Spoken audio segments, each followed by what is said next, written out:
అందరికీ నమస్కారం. తెలుగు కథల సమాహారానికి మీ అందరికీ స్వాగతం. ఇప్పుడు మనం వినబోయే సీరియల్ ఈ అమ్మాయికి ఏమైంది 11వ భాగం. రచన వసుంధర గారు. ఆఫీసులో గోదా కోసం అసహనంగా ఎదురు చూస్తున్నాడు కార్తీక్. తల్లి గోదాతో ఏం మాట్లాడిందో అని చాలా ఆతృతగా ఉంది అతడికి. భారతితో మాటలయ్యాక గోదా తిన్నగా ఆఫీస్కే వెళ్ళింది. ఆమెను చూస్తూనే స్పెషల్ రూమ్లోకి వెళ్ళాడు కార్తీక్. గోదా అతన్ని అనుసరించి వెళ్ళింది. తనకు భారతికి మధ్య జరిగిన సంభాషణ అంతా తూచా తప్పకుండా వినిపించింది. శ్రద్ధగా విన్నాడు కార్తీక్. అతడి మొహంలో కొంచెం నిరుత్సాహం. నీకేమనిపించింది అన్నాడు కార్తీక్. గోదా చెప్పలేదు. నీకేమనిపించింది అంది ఎప్పట్లాగే తన పద్ధతిలో. అమ్మకి మన పెళ్ళి ఇష్టం లేదు అన్నాడు కార్తీక్.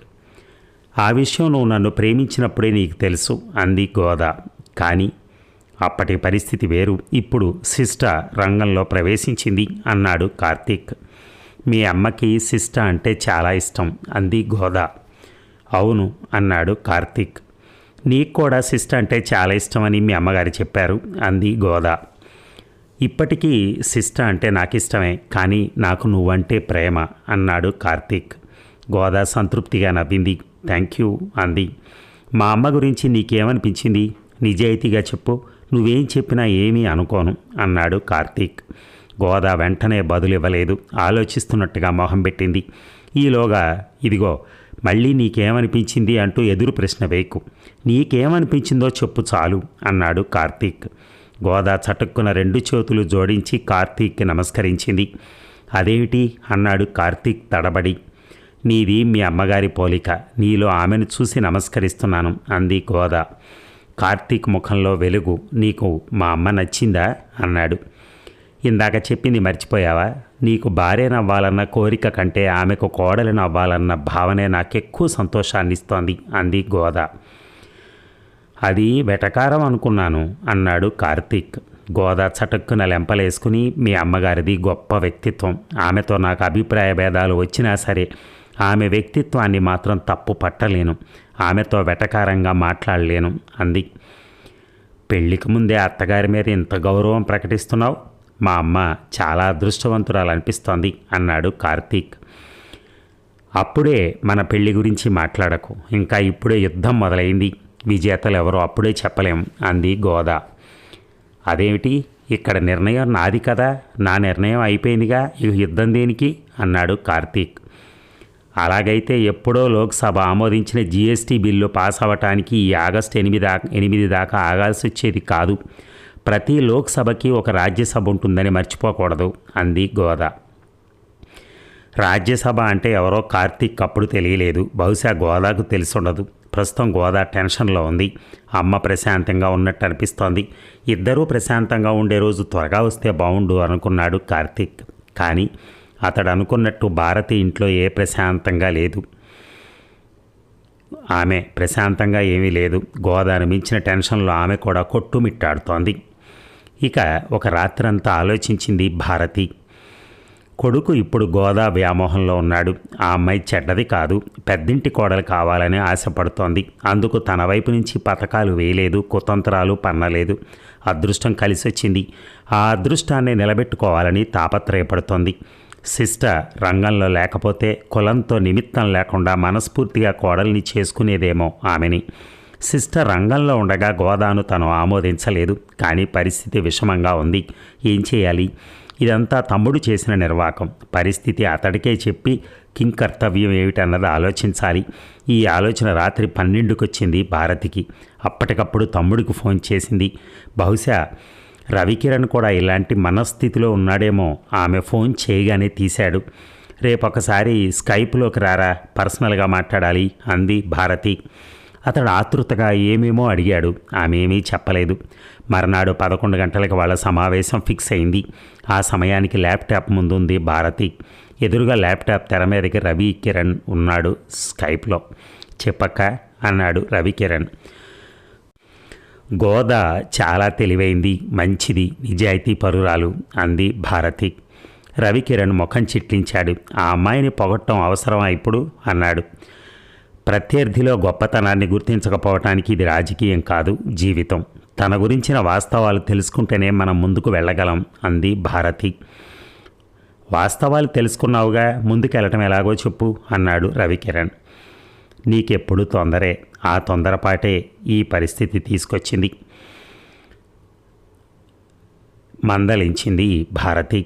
చిన్నప్పటి నుంచి నువ్వింతే, నన్ను స్నబ్ చేయటం మహా సరదా నీకు అన్నాడు రవికిరణ్. ఇది నువ్వు అనుకునేటట్టుగా స్నబ్బింగ్ కాదురా. కార్తీక్ మన చేయి దాటిపోయాడు. ఆ పిల్లని తప్ప ఇంకొకళ్ళని చేసుకొని అంటున్నాడు. మనం అట్నుంచి నరుక్కు రావాలి. ఆ పిల్ల తనంత తాను తప్పుకుంటే తప్ప ఇంకో దారి లేదు. అందుకే ఆ అమ్మాయితో మాట్లాడి చూశాను, కానీ కొరుకుడు పడలేదు. ఏం మాట్లాడాడేమిటి? నువ్వేం మాట్లాడావు అసలు అమ్మాయితో అన్నాడు రవికిరణ్. తూచా తప్పకుండా తనకి గోదాకి జరిగిన సంభాషణ తమ్ముడికి చెప్పింది భారతి. అమ్మో, పిల్ల దేవాంతకురాల్లా ఉందే అన్నాడు రవికిరణ్. అంది భారతి. తన విషయంలో కూడా అట్నుంచే నరుక్కు రావాలి. ఆ అమ్మాయి కుటుంబం గురించిన వివరాలు తెలుసుకున్నావా అని అడిగాడు రవికిరణ్. గోదాకి తల్లి తండ్రి లేరు. బాబాయి చేరదీశాడు. ఆయన ఒక ప్రభుత్వ ఉద్యోగి. లంచాలు తినడు. చారస్తాలు ఎక్కువ. దురలవాట్లు మచ్చుకు కూడా లేవు.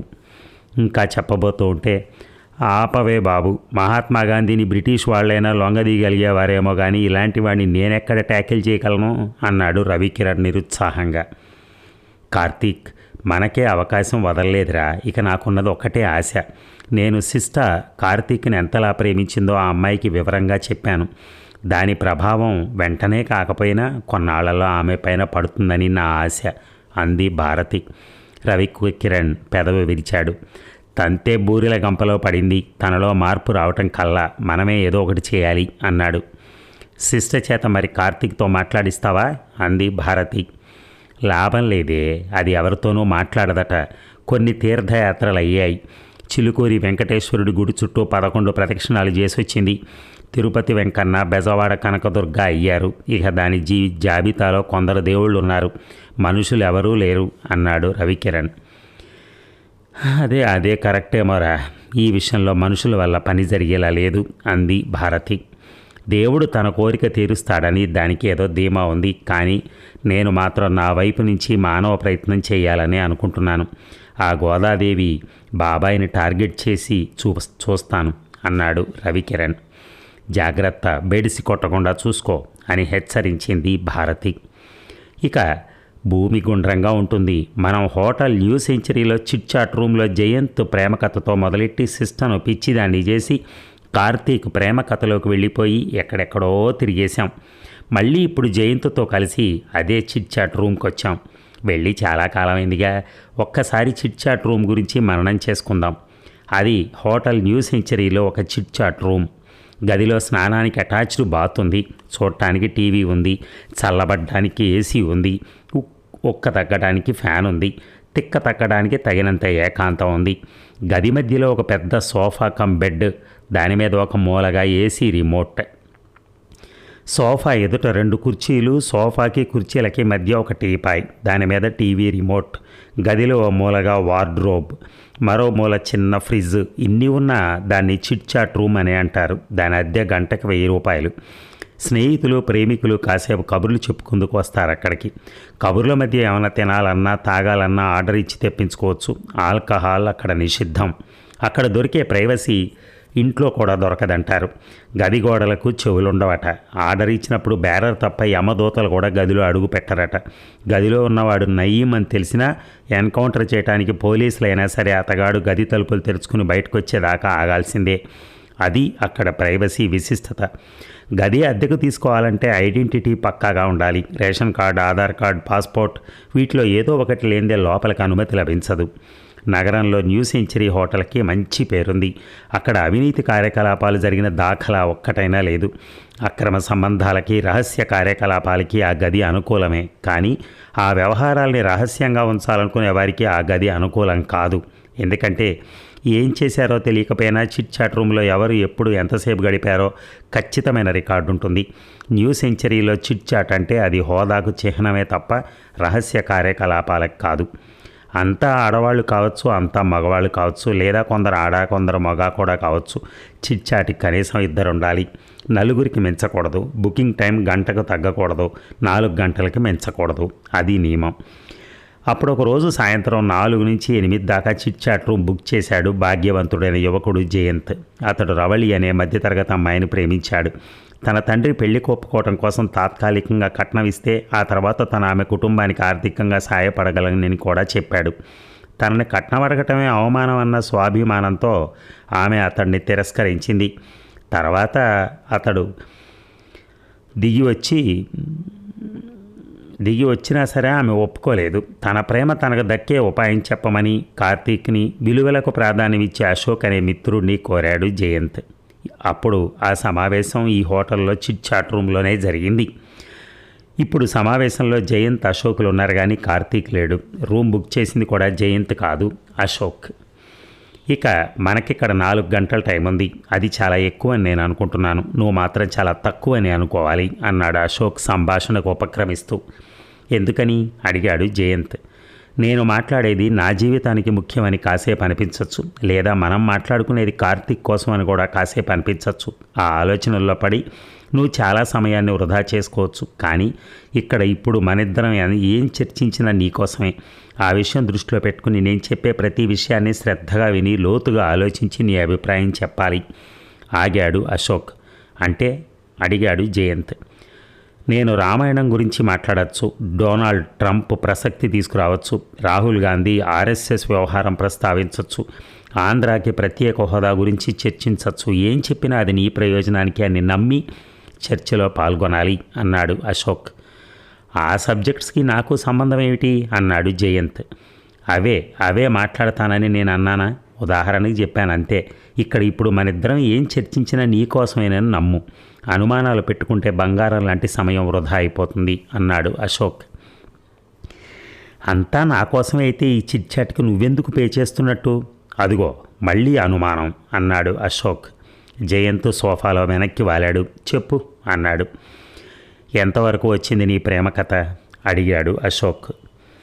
ఎక్కడ వేసిన గొంగళి అక్కడే ఉంది నీరసంగా బదులిచ్చాడు జయంత్.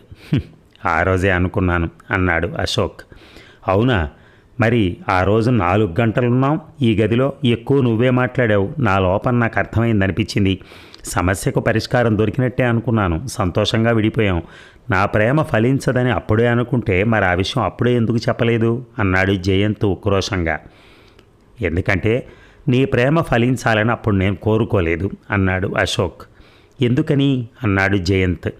అప్పుడు నీ మాటల్లో రవళి వ్యక్తిత్వం నన్ను బాగా ఆకర్షించింది. అలాంటి వ్యక్తిత్వం ఉన్న అమ్మాయి నాకు తోడుగా ఉంటే బాగుండనిపించింది అన్నాడు అశోక్. అంటే అన్నాడు జయంత్ తెల్లబోయి. అవును, కరెక్ట్గానే ఊహించావు. మనిషిని చూడకుండానే కేవలం నీ మాటలు విని నేను రవళిని ప్రేమించాను అన్నాడు అశోక్. యూ అని ఏదో అనబోతున్న జయంతిని ఆగమన్నట్టుగా వారించాడు అశోక్. నీకిప్పుడు బ్రూట్, రాస్కెల్, మిత్రద్రోహి అలాంటి పదాలని నా మీద ప్రయోగించాలనుందని తెలుసు. కానీ ముందు నేను చెప్పేది పూర్తిగా విను. నేను రవళిని ప్రేమించాను కానీ నీకు ద్రోహం చేయాలనే చింతన నాలో లేదు అన్నాడు అశోక్. తేరుకొందుకు కాసేపు పట్టింది జయంతికి. అప్పుడు అశోక్ చెప్పింది నిదానంగా విన్నాడు. జయంత్ మాటలు విన్నాకే అశోక్కి రవళి వ్యక్తిత్వం మీద అపారమైన గౌరవం కలిగింది. అప్పటికప్పుడే అది ప్రేమగా మారింది. కానీ ఆ ప్రేమలో స్వార్థం లేదు. అందుకే అతడు జయంతికి రవళి వ్యక్తిత్వాన్ని విశ్లేషించి చెప్పాడు. రవళిని ఇంప్రెస్ చేయడానికి ఏం చేయాలో కూడా సూచించాడు. జయంతికి ఆడవాళ్ల మీద చులకన భావం ఉందని, కానీ లేదనుకుంటున్నాడని ఆ రోజే చెప్పాడు. పెళ్లికి కట్నం అడగడం తప్పని తోచకపోవటం, ఆడదానికి అభిమానం కంటే అసహాయితే ఎక్కువ అనుకోవటం అతడి చులకన భావానికి నిదర్శనమని, ముందు దాన్ని తొలగించుకోవాలని హెచ్చరించాడు. నేను చెప్పినవి నువ్వు వంట పట్టించుకుని ఉంటే నీ విషయంలో రవళి తను దిగొచ్చేది, నీ ప్రేమను ఆమోదించేది. కానీ నీలో పాతుకుపోయిన ధనాహంకారం, మహిళల పట్ల చులకన భావం, వరకట్నం తప్పు కాదు అన్న భావనల నుంచి అంత సులభంగా బయటపడలేవని అప్పుడే నాకు అనిపించింది. ఎంత ప్రయత్నించినా నువ్వు మారవని, ఎలాగోలా రవళిని పెళ్లాడాలన్న పట్టుదలతో తాత్కాలికంగా ఆమె షరతులకు లొంగినట్టు నటించావని గ్రహించాను. నీ మాటల ఎన్నికల ముందు రాజకీయ నాయకుల వాగ్దానాల్లో ఉంటాయని, ఆ విషయం పసిగడితే ఆమె నీ ప్రేమను అంగీకరించదని కూడా నేను అనుకున్నాను. అదే జరిగినట్టుంది అన్నాడు Ashok. Please, enough is enough. ఈ వ్యక్తిత్వాలు, స్వాభిమానాలు అంత ట్రాష్. రవళిది అవకాశవాదం లేదా మొండితనం. మా నాన్న కట్నం అడిగాడు, ఉంటే తప్పకుండా ఇచ్చేది. ఇచ్చే శక్తి లేక తనకు ఉక్రోషం వచ్చింది. ఆ తర్వాత ఆ శక్తి తనకొచ్చినా కూడా దాని నుంచి బయటపడలేకపోతోంది అన్నాడు జయంత్. చూసావా, ఇది నీ వ్యక్తిత్వం. దీని నుంచి బయటపడటం నీ వల్ల కాదు. రవళి నీకెప్పటికీ దక్కదు అన్నాడు ఆ అశోక్. రవళిపై నాకున్నది అచ్చమైన ప్రేమ. పొగరబోతుల్ని, స్వాభిమానులు అనుకోకుండా ఉంటే ఆ విషయం నీకు అర్థమవుతుంది అన్నాడు జయంత్. ఒరేయ్, నువ్వు నీ వైపు నుంచి అన్నీ ఆలోచిస్తున్నావు, తన వైపు నుంచి ఆలోచించావు అసలు అన్నాడు అశోక్. పోనీ ఏం ఆలోచించాలో చెప్పరా అన్నాడు జయంత్ చిరాగ్గా. 7 లక్షలకి జీవితాన్నే పణంగా పెట్టాల్సి వచ్చే మధ్యతరగతి కుటుంబాన్ని 25 లక్షలు అడిగాడు మీ నాన్న. అది కన్సెషన్ కాబట్టి అని కూడా అన్నాడు. ఆయనకు మీ పెళ్లి జరిపించే ఉద్దేశం లేదని నీకు అర్థం కాలేదు. అంటే నువ్వు మీ నాన్న ఔదార్యం గురించే తప్ప రవళి ఇంటి పరిస్థితుల గురించి కూడా ఆలోచించలేదు. కానీ ఆమెను ప్రేమిస్తున్నానని నమ్ముతున్నావు కటువుగా అన్నాడు అశోక్. అవన్నీ పాత మాటలు. ఆ తర్వాత చాలా కథ జరిగింది. అదంతా నీకు అప్పుడు చెప్పాను అన్నాడు జయంత్. అవును, 1975లో ఎమర్జెన్సీకి సారీ చెప్పకుండా, 1984లో సిక్కుల ఓచకోతకు సారీ చెప్పకుండా, తనకు గాంధీ ఇంటి పేరిచ్చిన తాత ఫిరోజ్ని మాట వరుసకైనా స్మరించకుండా, మహాత్మాగాంధీ హత్యకు ఆర్ఎస్ఎస్ని తప్పుపట్టే రాహుల్ గాంధీ మాటలు మహాత్ముడి అభిమానులకు ఊరటనిస్తాయా? జరిగిన దానికి పశ్చాత్తాపడుతున్నట్టు నువ్వంటే సరిపోదు. నీలోని పశ్చాత్తాపం అవతలి వాళ్లకు స్పష్టంగా కనిపించాలి. రవళిని నీ ప్రేమకు ఇంప్రెస్ కాకపోవటానికి కారణం ఇదే. ప్రియుణ్ణి మార్చడానికి ఏదో వంక. నా డబ్బుకి ఆశపడింది, చవగ్గా నన్ను దక్కించుకోవాలనుకుంది. తర్వాత నా స్థాయి అర్థమై తనకు తగ్గవాడిని చూసుకోవాలనుకుంది. అరే, నువ్వు ఇలా అంటావని రవళి ముందే జోస్యం చెప్పింది. తను నిన్ను గొప్పగా స్టడీ చేసిందన్నమాట అన్నాడు అశోక్. ఏమిటి, రవళి నా గురించి నీతో అలా అందా అన్నాడు జయంత్ ఆశ్చర్యంగా. అవును, తను కనుక నీతో పెళ్లికి ఒప్పుకుందనుకో, కొన్నాళ్ల తర్వాత నువ్వు మీ నాన్న స్వాభిమానమా వంకాయ డబ్బు కోసం దిగొచ్చింది అంటారట అన్నాడు అశోక్. జయంత్ షాక్ తిన్నాడు.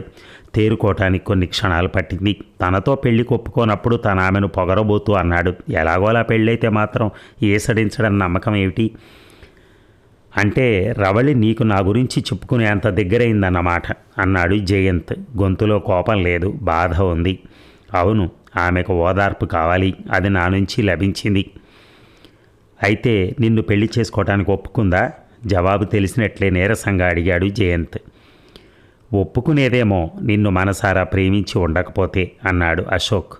ఏమన్నావు అన్నాడు జయంత్ ఉలిక్కిపడి. సరిగ్గానే విన్నావు. రవళి ఇప్పటికీ నిన్నే ప్రేమిస్తోంది. ఆ మాట చెప్పడానికి నిన్నిక్కడికి పిలిచాను నెమ్మదిగా అన్నాడు అశోక్. అంటే నువ్విప్పుడు తనకి రాయబారిగా వచ్చావా? ముందే ఈ మాట ఎందుకు చెప్పలేదు? ముందు నీలో మార్పు వచ్చిందో లేదో తెలుసుకోవాలనుకున్నాను. దాన్ని బట్టి కదా నేను చెప్పే పద్ధతి ఉంటుంది. మరి నువ్వు రవళిని ప్రేమించలేదా అనుమానంగా అడిగాడు జయంత్. నేను ఆమెని కాదు, ఆమె వ్యక్తిత్వాన్ని ప్రేమించాను. ఇప్పటికీ ఆమె నిన్ను ప్రేమిస్తూ ఉండకపోతే ఆమెని ప్రేమించేవాణ్ణేమో తెలియదు అన్నాడు అశోక్. జయంత్ ముఖంలో ఉత్సాహం. రవళి ఏమందో చెప్పు అన్నాడు ఆతృతగా. ఒకసారి నీకు తన మనసులో చోటిచ్చాక ఆమె నిన్ను మర్చిపోలేకపోతోంది. పైకి తేలటం లేదు కానీ నువ్వు తనను అలాగే ప్రేమిస్తున్నావనే ఆమె అంటోంది. కానీ తన స్వాభిమానాన్ని గౌరవించలేని నీతో సాహచర్యం చేయలేను అని భయపడుతోంది. ఆమెలో ఆ భయం తొలగించాలి నువ్వు అన్నాడు అశోక్. ఏం చేయాలో చెప్పు, తప్పకుండా చేస్తాను అన్నాడు జయంత్ ఆతృతగా. నీ ఆతృతలోనే తెలుస్తోంది నీకు ఆమెపై ప్రేమ తగ్గలేదని. నేను చెప్పింది చేసి నీ ప్రేమలో నిజాయితీని నిరూపించుకో అన్నాడు అశోక్ సన్నగా నవ్వి. నా సహనాన్ని పరీక్షించకు, తొందరగా చెప్పు అన్నాడు జయంత్. గోదాదేవి అనే ఒక అమ్మాయి ఉంది. అందంలో రవళి కంటే ఓ మెట్టెక్కువే కానీ తక్కువ ఉండదు. ఆస్తిలో మాత్రం రవళి కంటే బాగా తక్కువ. తన పెళ్లికి కట్నంగా 1 పైసా కూడా ఇవ్వలేదు. ఆమె గురించి నాకెందుకు చెప్తున్నావు అనుమానంగా అడిగాడు జయంత్. మీ నాన్న ఆమెకు నిన్ను ప్రపోజ్ చేయాలి అన్నాడు అశోక్ తాపీగా. ఒక్క క్షణం జయంతికి బుర్ర పనిచేయలేదు. రవళిని తనతో పెళ్లి కొప్పించడానికి తను వేరే అమ్మాయికి ప్రపోజ్ చేయటం ఏమిటి? ఏమిటి, నన్ను ఇలా వదులుచుకుని నువ్వు రవళిని పెళ్లి చేసుకోవాలనుకుంటున్నావా? కోపంగా అడిగాడు. ఇలాంటి అనుమానాల వల్ల టైం వేస్ట్ తప్ప ఏ ప్రయోజనం ఉండదు. నేను చెప్పేది నిదానంగా శ్రద్ధగా విను. గోదాదేవి అంటే ఎవరనుకున్నావు? మన కార్తీక్ ప్రేమించి పెళ్ళాడాలనుకుంటున్న యువతి అన్నాడు అశోక్. తల పట్టుకున్నాడు జయంత్.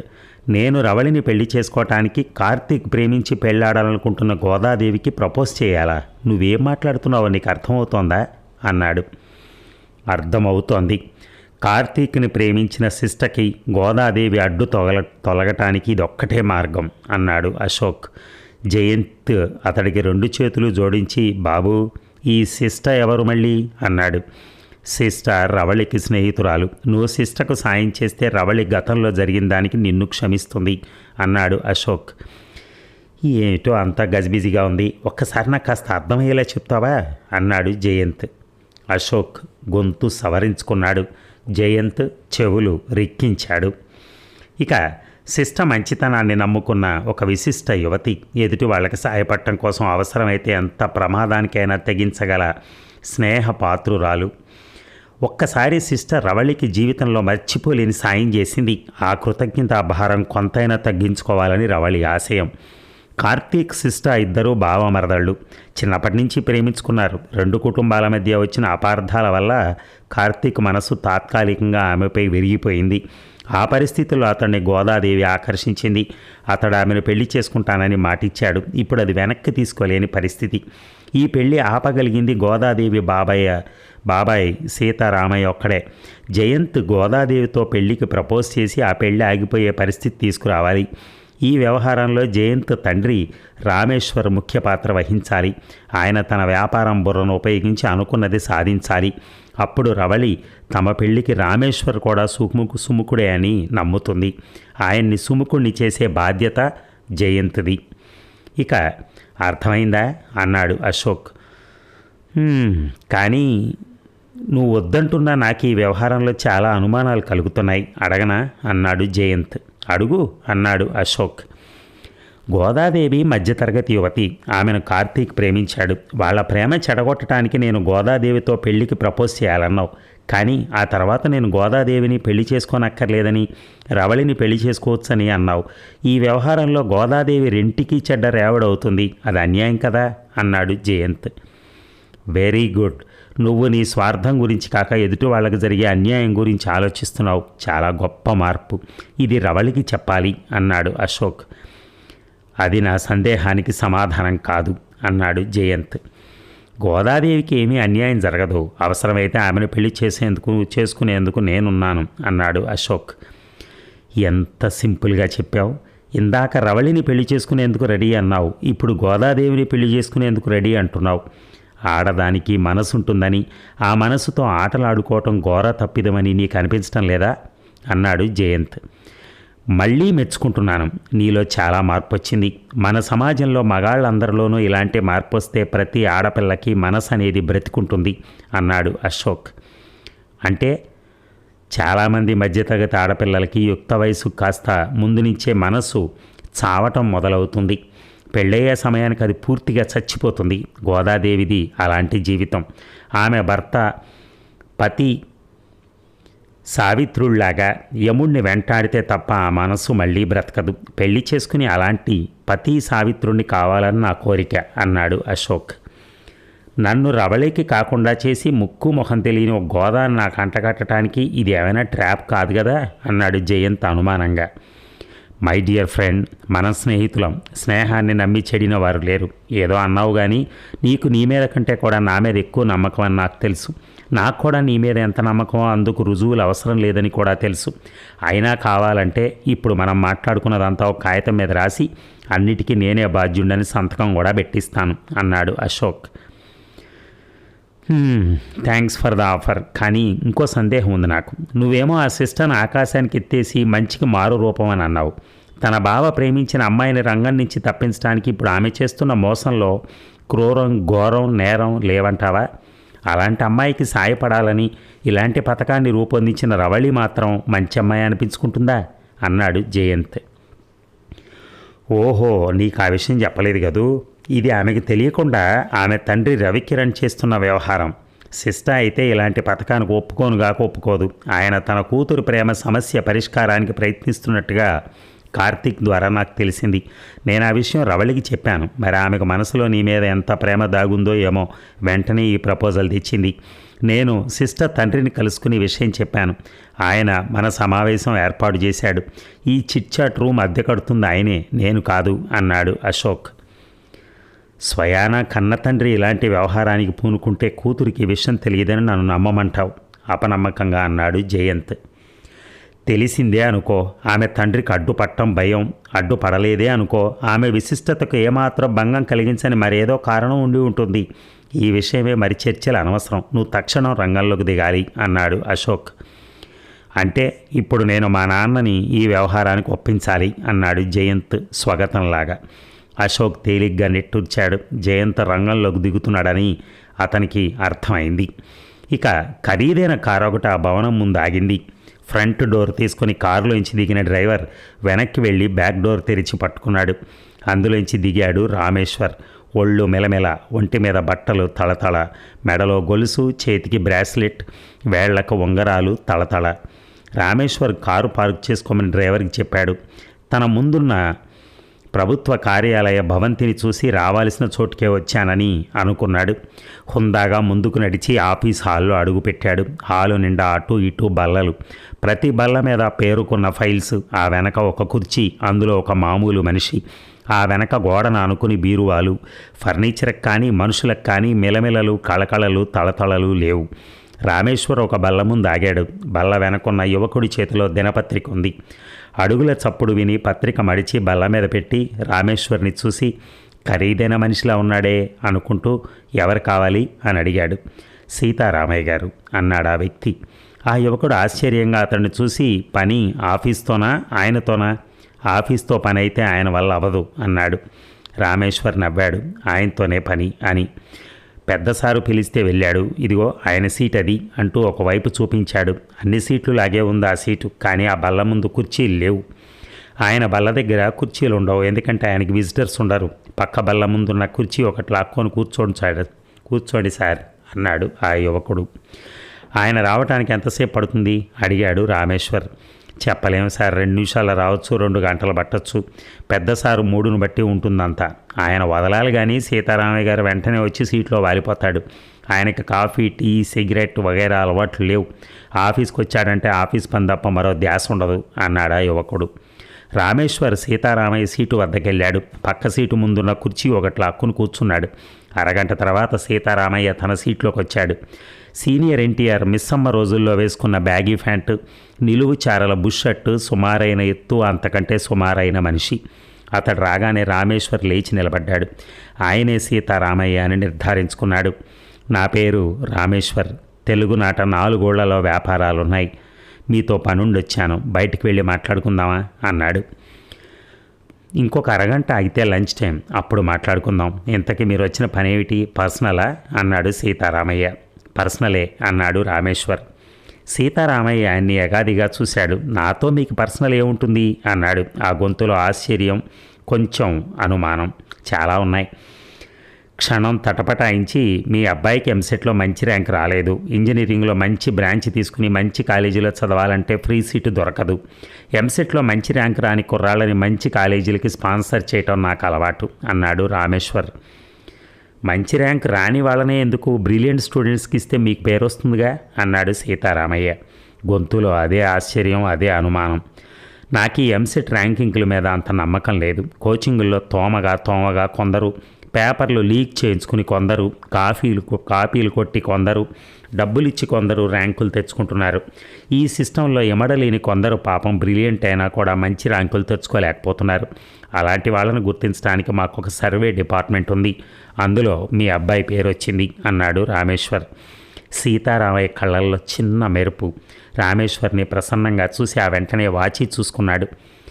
మీతో మాట్లాడటం నాకు అవసరం. ఒక్క అరగంట వెయిట్ చేస్తే మనం లంచ్ అవర్లో మాట్లాడుకుందాం అన్నాడు. అవసరం తనది, తీర్చేది తను. అయినా తనను వెయిట్ చేయమంటున్నాడు. అది కూడా జానాబెత్తుడు జీతం ఇచ్చే ప్రభుత్వ ఉద్యోగంలో ఒక అరగంట పని కోసం. చిత్రమైన మనిషిలా ఉన్నాడే అనుకున్నాడు రామేశ్వర్. లంచ్ అవర్ దాకా ఉన్నాడు. ఆయన ఫైళ్లు చూస్తుంటే తను కాసేపు ఆయన్ని, కాసేపు ఆఫీస్ని చూశాడు. కాసేపు కూర్చున్నాడు, కాసేపు అటు ఇటు పచారులు చేశాడు. లంచ్ అవర్లో వాళ్ళిద్దరూ ఆఫీస్ క్యాంటీన్కి వెళ్ళి ఓ మూలగా కూర్చున్నారు. సీతారామయ్య తను కూడా తెచ్చుకున్న క్యారియర్ విప్పుతూ, నేను భోజనం ఇంటి నుంచి తెచ్చుకుని ఇక్కడ తింటాను, మీకు అభ్యంతరం లేకపోతే ఇది షేర్ చేసుకుందాం, లేకుంటే మీకోసం ఏవైనా ఆర్డర్ ఇస్తాను అన్నాడు. అన్యదా భావించద్దు, నేను భోంచేసి వచ్చాను, ఇంకో గంట దాకా నేనేమి తిన్నాం, మీకు చెప్పాల్సింది చెప్పేసి వెళ్ళిపోతాను అన్నాడు రామేశ్వర్. చెప్పండి అన్నాడు సీతారామయ్య. అప్లికేషన్ ఫారం తెచ్చాను, మీ అబ్బాయి చేత ఫిల్ చేయించి నేను చెప్పిన అడ్రస్కు పంపమనండి అన్నాడు సీతారామయ్య. ఒక్క నిమిషం అన్నాడు సీతారామయ్య. ఏ ప్రయోజనం లేకుండా వెతుక్కుంటూ వచ్చి క్యాండిడేట్కి ఇంజనీరింగ్ కాలేజీలో ఫ్రీ సీట్ ఇప్పించడం ఏమిటో నాకు అర్థం కావట్లా. మా అబ్బాయి గురించి మీకు ఎలా తెలిసిందో, వాడి సెలక్షన్కి బేసిస్ ఏమిటో నేను తెలుసుకోవచ్చా అన్నాడు సీతారామయ్య. బాగా అడిగారు. చల్లకొచ్చి ముంత దాచడం ఎందుకు? నాకు ఒక్కగానొక్క కొడుకు జయంత్. వాడు మీ అమ్మాయిని ఎక్కడో చూశాట. పెళ్లి చేసుకోవాలి అని మనసు పడ్డాడు. పద్ధతి మనిషి కాబట్టి పెద్దల రూట్లో రావాలనుకుని ముందు మీ గురించి తెలుసుకున్నాడు అన్నాడు రామేశ్వర్. ఏం తెలుసుకున్నాడు? కుతూహలంగా అడిగాడు సీతారామయ్య. మీకు ఇంటి మీద 1,50,000 రూపాయల అప్పు ఉంది. మీ అబ్బాయికి ఇంజనీరింగ్ కాలేజీలో సీట్ అవసరం ఉంది. నా గురించి అంటే కులం గోత్రం వగైరాలనుకున్నాను. మీ అబ్బాయి తెలుసుకున్న సమాచారం ఎందుకు పనికొస్తుంది అన్నాడు సీతారామయ్య. మా ఇంట్లో ఇష్టాలే తప్ప కులగోత్రాల పట్టింపు లేదు. ఉంటున్నది ప్రజాస్వామ్యంలోనే అయినా మా వాడికి రాజరికపు బుద్ధులు. రాజరికంలో స్వయంవరాలే కానీ పెళ్లి చూపులుండవు. స్వయంవరంలో వరుడు వధువుని ఇంప్రెస్ చేయాలి. మావాడు మీ అమ్మాయిని ఇంప్రెస్ చేయటం కోసం మీ ఈ చిన్ని అవసరాలు తీర్చాలనుకున్నాడు అన్నాడు రామేశ్వర్. సీతారామయ్య కళ్ళ నిండా గౌరవాన్ని నింపుకుని రామేశ్వర్ని చూశాడు. ఒక్క క్షణం తటపటాయించి నమస్కారం పెట్టాడు. నాకంటే వయసులో చిన్నవారో పెద్దవారో తెలియదు, కానీ మీ పెద్ద మనసుకు నమస్కరిస్తున్నాను. మీలాంటి వారి దర్శనమైనందుకు నాకు చాలా సంతోషంగా ఉంది. కానీ మా అమ్మాయికి ఇప్పటికే వేరే సంబంధం కుదిరింది. మా అబ్బాయికి ఇంజనీరింగ్లో ఫ్రీ సీట్ అవసరమే, కానీ అమ్మాయి పెళ్లికి దానికి లింకు పెట్టలేను. మీరు మీ వ్యాపార సంస్థ నుంచి అప్పు ఏదైనా శాంక్షన్ చేయండి. చదువయ్యాక వాయిదాల పద్ధతి మీద వాడే తీర్చుకుంటాడు అన్నాడు. ఆ విషయం మా వాడికి తెలుసు, అందుకే నన్ను పంపాడు. సంబంధం కుదిరింది, కానీ ఇంకా పెళ్లి కాలేదుగా. అది రద్దు చేసుకోండి. అందుకు మీకు మొహమాటంగా ఉంటే నేనే మధ్యవర్తిత్వం వహిస్తాను అన్నాడు రామేశ్వర్. సీతారామయ్య ఒప్పుకోలేదు. మాట ఇచ్చి తప్పడం తన వంశంలో లేదన్నాడు. రామేశ్వర్ బ్రతిమాలాడు, వేడుకున్నాడు. సీతారామయ్య నిర్ణయంలో మార్పు లేదు. రామేశ్వర్ తన పట్టు వదలలేదు. కొన్ని నిర్ణయాలు అప్పటికప్పుడు తీసుకునేవి కాదు. మీరు ఈ విషయం ఇంట్లో చెప్పండి, కొంచెం సీరియస్గా తీసుకుని చర్చించండి. ఆ తర్వాత కూడా మీ నిర్ణయం అదే అయితే మా వాడి దురదృష్టం అనుకుని సరిపెట్టుకుని వెళ్ళిపోతాను. కానీ నాకు మా వాడి అదృష్టం మీద అచంచల విశ్వాసం ఉంది అన్నాడు. ఆయన మాటల్లో నమ్మకం ధ్వనించవచ్చు, కానీ ముఖంలో అసంతృప్తి కొట్టొచ్చినట్టుగా కనిపిస్తోంది. ఇక ఆ సాయంత్రం ఆఫీస్ నుంచి ఇంటికి రాగానే, ప్రభా, మనమంతా కలిసి ఒక విషయం మాట్లాడుకోవాలి, అమ్మాయి పెళ్లి గురించిలే అన్నాడు సీతారామయ్య భార్య ప్రభావతితో. అమ్మాయి కూడా ఆఫీస్ నుంచి ఇప్పుడే వచ్చి ఫ్రెష్ అయింది, పిలిచేనా అంది ప్రభావతి. ఎక్కడి నుంచి విన్నాడో ఆ మాట. ఆయన కొడుకు అగస్త్య. అక్క, మనమంతా ఏదో మాట్లాడుకోవాలట, నాన్న పిలుస్తున్నాడు అన్నాడు గట్టిగా. ఇందులో నీ ప్రసక్తేం లేదు, నువ్వు వెళ్ళి నీ పని చూసుకో అన్నాడు సీతారామయ్య కొడుకుతో. తనకి ఇంజనీరింగ్లో ఫ్రీ సీట్కి గోదా పెళ్లికి లంకె ఉందని తెలిస్తే, నిర్ణయం ఫ్రీ సీట్కి వ్యతిరేకంగా వస్తే అగస్త్య అప్సెట్ అవుతాడని ఆయన అనుమానం. లేకుంటే ఈ మీటింగ్లో అతడున్న నష్టమేం లేదు. కాసేపట్లో సీతారామయ్య, ప్రభావతి, గోదాదేవి హాల్లో కూర్చున్నారు. ఆఫీసులో జరిగిందంతా చెప్పి, రామేశ్వర్ రేపు మళ్ళీ వస్తా అన్నాడు సీతారామయ్య. గోదా మాట్లాడలేదు. అట్నుంచి ప్రయత్నాలు బాగా ముమ్మరమయ్యాయన్నమాట అనుకుంది. ఆలోచిస్తూ కూర్చుండిపోయిన ఆమెను చూసి, నీకేమనిపించిందమ్మా నేను చెప్పేది వింటే అడిగాడు సీతారామయ్య కూతుర్ని. డబ్బుందని అన్న అహం బాగా ఉంది ఆ రామేశ్వరికి, ఆయన కొడుక్కి కూడా అంది గోద. ఎదురించి పెళ్లి చేసుకుంటాను అంటూ ఉంటే ఇందులో నీకు అహం ఎక్కడ కనిపించిందే తల్లి అంది ప్రభావతి. పెళ్లి చేసుకునేది నన్ను, నా ఇష్టాయిష్టాలు తెలుసుకోవద్దా? ఇంటి మీద అప్పు తీరుస్తాను, నీ కొడుక్కి ఫ్రీ సీట్ ఇప్పిస్తాను అంటూ బాబాయ్ చేత రాయబారం పంపించేవాడిది అహంగాక ఇంకేమనాలి అంది గోద. బాగా చెప్పావమ్మా అన్నాడు సీతారామయ్య వెంటనే. మీరు అలాగే దాన్ని వెనకేసుకురండి, వచ్చిన మంచి సంబంధం మనకు కాకుండా పోతుంది అంది ప్రభావతి. కానీ కార్తీక్ సంబంధం ముందు తీసి కట్టేనని నాకు అనిపిస్తోంది. కార్తీక్కి సొంతంగా కంపెనీ ఉంది, పైసా కట్నం తీసుకోడు, మన అమ్మాయిని ఇష్టపడ్డాడు, చిన్నతనం అనుకోకుండా తనే స్వయంగా ఆ విషయం మన అమ్మాయికి చెప్పాడు అన్నాడు సీతారామయ్య. కట్నం తీసుకోడు సరే, కానీ ఇంటి మీద అప్పు తీరుస్తాడా?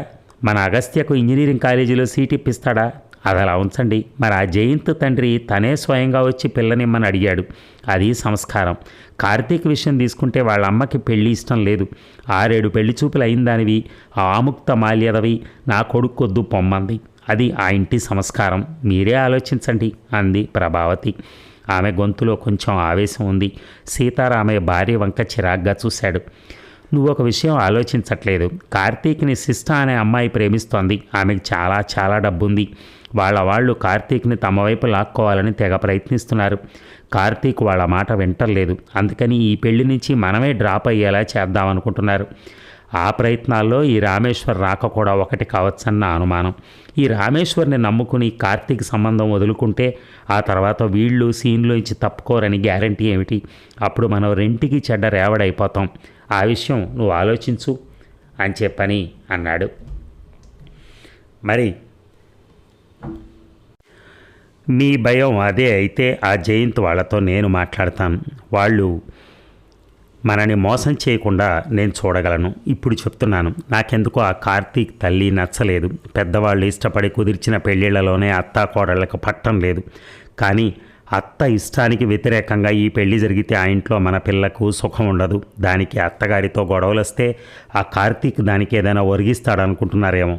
పెద్దది ఓ మాట అంటే తప్పే ఉంది, చిన్నదానివి నువ్వే సర్దుకుపోవాలి నా కోసం అంటూ తప్పించుకుంటాడు. ఖచ్చితంగా చెప్తున్నాను అంది ప్రభావతి. నీకు ఇంటి మీద అప్పు, కొడుకు చదువు బాగా బుర్రలోకి ఎక్కాయి. వాటి కోసం కూతురిని అమ్మేయటానికి రెడీగా ఉన్నావు అన్నాడు సీతారామయ్య.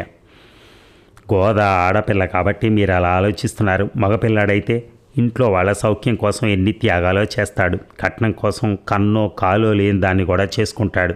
అయినా జయంత్ సంబంధం తీసి కట్టేందుకయింది? డబ్బులో పలుకుబడిలో అతడే కార్తీక్ కంటే ఎక్కువ అంది ప్రభావతి. కాస్త నోరు మూస్తావా అన్నాడు సీతారామయ్య కోపంగా. ముయ్యటానికి నా నోరు ఎప్పుడు తెరుచుకుంది గనక? గవర్నమెంట్ ఉద్యోగస్తుడు కట్నం అడగకుండా పెళ్లి చేసుకుంటున్నాడని మురిసిపోయి మా నాన్న మీకు ఇచ్చి చేశాడు. మన గవర్నమెంట్ ఎలా ఉందో నా బ్రతుకు అలాగే తెల్లారుతోంది. ఇది కావాలి అది కావాలి అని అడగకుండా గుట్టుగా సంసారం నడుపుకొస్తున్నాను గనక ఈ రోజుకి మనం ఎలాగైనా ఉన్నాం. నా పిల్లలకి నాలాంటి జీవితం వద్దు కాక వద్దు అనుకున్నాను కాబట్టి ఈ పరిస్థితుల్లో నోరు విప్పలేకుండా ఉండలేకపోతున్నాను. ఈ ఒక్కసారికి నా మాట వినండి. మన దరిద్రము పిల్లల దరిద్రం కూడా తీరిపోతుంది అంది ప్రభావతి. ముందు నేను చెప్పేది విను. ఆ విషయంలో మన గోదా కూడా బంగారమే. మరి తన పెళ్లి గురించి నాతో అదేం చెప్పిందో తెలుసా? కుటుంబానికో దారి చూపించే మగాడు దొరికితే అతడికి కన్నొంకరైనా కాలొంకరైనా చేసుకుంటానంది. రెండో పెళ్లివాడినైనా పెళ్లి చేసుకునేందుకు రెడీ అంది. దాన్ని నువ్వు స్వార్థపరురాలు అంటే అది మహాపాపమే. ఇప్పటికైనా నీకు అర్థం కాలేదా? అంత మంచి మనసు ఉండబట్టే దాన్ని వెతుక్కుంటూ ఆ కార్తీక్ వచ్చాడు అన్నాడు సీతారామయ్య. తన పెళ్లి విషయంలో గోద అంతటి త్యాగానికి సిద్ధపడిందని అప్పుడే తెలిసినట్టు మరి నాకు చెప్పలేదే అంది ప్రభావతి. గోదా వైపు తిరిగి, చిదిమి దీపం పెట్టుకోవచ్చు నిన్ను. రెండో పెళ్లివాడేం కర్మ, నీకు రాజా లాంటి సంబంధం వస్తుంది అంది ఆప్యాయంగా. గోదా మనసులో నవ్వుకుంది. పిన్నిలో స్వార్థం ఉందో లేదో నాకు తెలియదు, కానీ అది ఎప్పుడు బయటపడినా బాబాయ్ ఔన్నత్యాన్ని మరోసారి ప్రస్ఫుటం చేసి తన పని అయిపోయిందన్నట్టుగా పక్కకు తప్పుకుంటుంది. సీతారామయ్య గోదా వైపు తిరిగి, మీ అమ్మ ఏమన్నా నీ బాగుకోరే అంటుంది. నువ్వంటే ప్రాణం తనకి. తన అన్నదని కాదు కానీ జయంత్ సంబంధం నాకు నచ్చింది. రామేశ్వర మాటలను బట్టి బాగా బేరీజు వేశాను. కార్తీక్ కంటే జయంత్ అన్ని విధాలా మెరుగనిపించాడు. అయినా నేను కార్తీక్ సంబంధాన్ని వదులుకోకూడదనే అనుకున్నాను. ఎందుకంటే నేను నా జీవితంలో డబ్బుకి ఎన్నడూ ప్రాధాన్యం ఇవ్వలేదు, ఇప్పుడు ఇవ్వను. అందుకే ఆ రామేశ్వరికి వెంటనే చెప్పేశాను, ఈ విషయంలో ఆలోచించాల్సింది ఏం లేదని. ఎంత ఖచ్చితంగా చెప్పానంటే మళ్ళీ కలుస్తానన్నాడు కానీ మరి రాకపోవచ్చు. కానీ అని ఆగాడు. చెప్పు బాబాయ్, సందేహించద్దు అంది గోద. నా వ్యక్తిత్వానికి తగిన నిర్ణయం తీసుకున్నాను కానీ ఈ విషయంలో నిన్ను సంప్రదించలేదు. ఇది నీ పెళ్లికి సంబంధించిన విషయమైనా నేనే నిర్ణయం తీసుకున్నాను. కార్తీక్ నిన్ను ప్రేమించుండొచ్చు, కానీ జయంత్ నీ కోసం డబ్బు మంచినీళ్ళలా ఖర్చు పెట్టగలడు కూడా. అయినా నేను అతన్ని కాదన్నందుకు నా మీద నీకు కోపం వస్తే అది సహజం. కార్తీక్ సంబంధం మేము వదులుకోమని ఆ రామేశ్వరికి అంత వెంటనే అంత ఖచ్చితంగా చెప్పాల్సింది కాదని నీకు అనిపిస్తే నన్ను మన్నించమ్మా అన్నాడు సీతారామయ్య. గోదా వెంటనే, నీ వ్యక్తిత్వం వల్లనే మన కుటుంబం ఆర్థికంగా ఎదగటం లేదని నాకు తెలుసు బాబాయ్. అయినా కూడా నీ వ్యక్తిత్వం నాకు గర్వకారణం. ఆ విషయం నేను నలుగురికి గొప్పగా చెప్పుకుంటాను. నువ్వు ఇప్పుడు కనుక జయంత్ సంబంధం కోసం ఇంతవరకు వచ్చిన కార్తీక్ సంబంధాన్ని వదులుకోవాలని నిర్ణయిస్తే నేనే ముందు కార్తీక్ సంబంధాన్ని వదిలేసేదాన్ని. నీ సంస్కారమే నన్ను సంస్కారవంతమైన కార్తీక్ కుటుంబంలో ఒకతిని కాగల అర్హతనిచ్చింది. నీకు సంస్కారం లేకపోతే నాకు ఆ అర్హత ఉండదు అంది. థ్యాంక్స్ అమ్మా, కూతురు నుంచి ఈ మాట అనిపించుకోవటం నా అదృష్టం అన్నాడు సీతారామయ్య. ఆ అదృష్టాన్ని మీకు ఇచ్చింది నేను అంటూ ఆయన్ని అదోలా చూసింది ప్రభావతి. ఇక ముందు రోజు సాయంత్రం జరిగిందంతా మర్నాడు ఆఫీసులో స్పెషల్ రూమ్లో గోద కార్తీక్కి చెప్పింది. అయితే జయంత్ రామేశ్వర్ల పేర్లు చెప్పలేదు. మామయ్య వేట మొదలైందన్నమాట అన్నాడు కార్తీక్. ఇందులో ఆయన్ని తప్పు పట్టడానికి లేదు. తన కూతురు కోసం తను చేయగలిగింది ఆయన చేస్తున్నారు అంది గోద. మరి మీ బాబాయ్ సంగతి ఏమిటి? అన్న కూతురి కోసం కన్న కొడుక్కి ఇంజనీరింగ్లో ఫ్రీ సీట్ వదులుకున్నాడు. ఇంటి మీద అప్పు భారాన్ని దింపుకునే అవకాశం పోగొట్టుకున్నాడు అన్నాడు కార్తీక్. మా బాబాయిది చాలా ఉన్నతమైన వ్యక్తిత్వం, అందుకు నేను గర్వపడుతున్నాను. కానీ మీ మామయ్యని తప్పు పట్టలేను. నిజానికి నీకు సిస్టర్తో పెళ్లి కావాలి. ఆయన పొరపాటు వల్ల అది చెడింది. తన తప్పు దిద్దుకునేందుకు గట్టిగా ప్రయత్నిస్తున్నాడు ఆయన అంది గోద. అవునులే, ఈ భారతమే అంతా. కురుక్షేత్ర యుద్ధానికి కారకుడైన ధృతరాష్ట్రుణ్ణి కూడా పుత్ర ప్రేమతోనే పాండవులకు అన్యాయం చేస్తూ వచ్చాడని సమర్థించక తప్పదు అన్నాడు కార్తీక్. గోదా నవ్వి, నీకు పురాణాలు బాగా తెలుసునే అంది. అడుక్కునే బెచ్చగాడి నుంచి మొదలెట్టి మన దేశంలో పురాణాలు తెలియంది ఎవరికి? ఎటొచ్చి ఇక్కడ మూలం గురించి ఎవరూ పట్టించుకోరు. ఎవరికి తోచిన వ్యాఖ్యానాల్ని వాళ్ళు చెల్లుబాటు చేసుకుంటూ పోతారు. బాంబులు పెట్టిన తీవ్రవాదులు కూడా చేస్తున్నది మేం కాదు, ఆ పైవాడి ఆనా అంటూ తమ దుశ్చర్యలని మతానికి అంటగడతారు.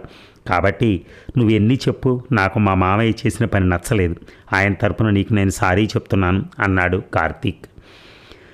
నువ్వు నావాడివని నేను అనుకుంటున్నాను. సారీ చెప్పడానికి ఆయన వైపు వెళ్ళనివ్వను. పైగా నాకు ఆయన చేసిన పని నచ్చింది కూడా అంది గోద. నచ్చిందా? అదెలా? కొంపదీసి నీ మొగ్గు ఆ కొత్త సంబంధం వైపు వెళ్ళటం లేదు కదా అన్నాడు కార్తీక్. గోద బదులు ఇవ్వలేదు, కిలకిలా నవ్వింది. ఎందుకు నవ్వుతావు అన్నాడు కార్తీక్. ప్రశ్నలు అడిగినప్పుడు నీ మొహం చూస్తే నవ్వొచ్చింది. మరి నీ ముఖంలో భయం, బాధ, బెంగ వంటివేం లేవు.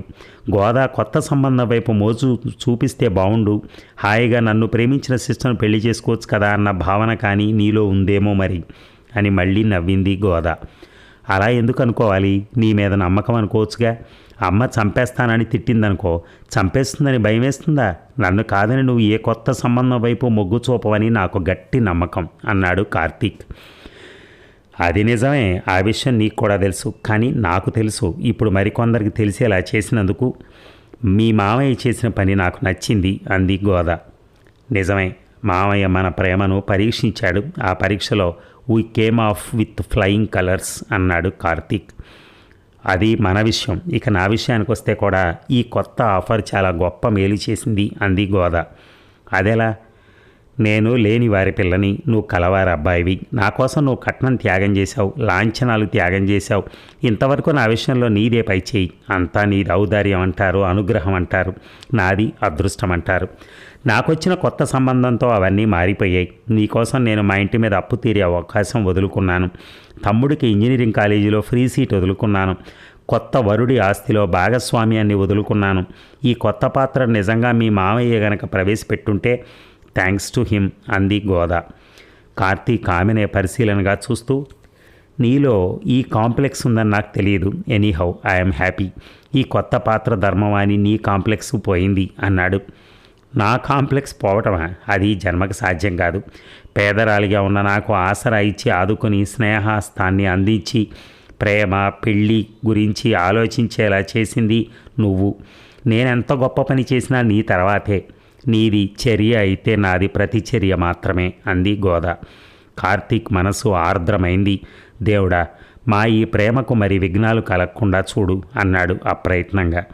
ఇదేమన్నా టీవీయా సినిమానా? దేవుణ్ణి మనసులో కాకుండా బయటికి ప్రార్థించుకుందుకు? నాకు తెలియాలని అయితే బయటికి అంటం ఎందుకు? నువ్వు లోపల అనుకున్నా పర్వాలేదు, నీ మనసులోనే ఉన్నాను కాబట్టి నాకు తెలిసిపోతుందిలే అంది గోద. అయితే నేను ఇప్పుడు ఏదో కోరుకుంటున్నాను, మనసులో దూరు తెలుసుకో అన్నాడు కార్తీక్ నవ్వుతూ. ఇంటికి వెళ్ళేసరికి ఏం జరగనుందో తెలిస్తే అతడు అలా నవ్వగలిగేవాడు కాదేమో. ఇక ఆ రోజు కార్తీక్ ఇల్లు చేరేసరికి టైం 7 అయింది. గోద తన కోసం చేస్తున్నటువంటి త్యాగం అతడికి గర్వంగా ఉంది. నీ త్యాగం ఊరికే పోనివ్వను, నీ కుటుంబాన్ని నిన్న నీకొచ్చిన వరుడి కంటే ఎక్కువగా ఆదుకుంటాను అనుకున్నాడు మనసులో. ఫోన్ చేద్దామనుకుంటే నువ్వే వచ్చావు. ఇప్పుడే మన సిస్టర్ ఫోన్ చేసిందిరా, నీతో స్కైప్లో మాట్లాడుతుందట, 8ంటికి రెడీగా ఉండు అంది భారతి. ఇది కార్తీక్ ఊహించనిది. కానీ ఈ సమయంలో సిస్టర్ ఏం మాట్లాడుతుందో అని కొంచెం కుతూహలం కూడా కలిగింది. ఎందుకట అన్నాడు అనాసక్తత నటిస్తూ. ఏమో నాకేం తెలుస్తుంది అంది భారతి. నాకు ఒక మొబైల్ ఉంది, దానికి ఒక నెంబర్ ఉంది. స్కైప్లో మాట్లాడాలనుకున్నప్పుడు ఆ మాట నాకే ఫోన్ చేసి చెప్పచ్చు కదా, నీకు చెప్పింది, అందుకని నీకు ఇది తెలిసేమో అనుకున్నాను అన్నాడు కార్తీక్. నువ్వు తెలివైన వాడివి, ఏమైనా అనుకోగలవు, కానీ అది పిచ్చిదిరా. ఎప్పుడు ఏం చేస్తుందో దానికే తెలియదు, మనకేం తెలుస్తుంది? తెలిస్తే ఇంకో గంట తర్వాత నీకే తెలియచ్చు అంది భారతి. తల్లిని మాటలతో గెలవటం కష్టమని మనసులోనే అనుకున్నాడు కార్తీక్. అతడి గదిలో ల్యాప్టాప్లో స్కైప్లోకి వచ్చి పలకరించింది సిస్టర్. హాయ్ శిశు, ఎలా ఉన్నావు అన్నాడు కార్తీక్. కనిపిస్తున్నానుగా, నువ్వే చెప్పాలి అంది సిస్టర్.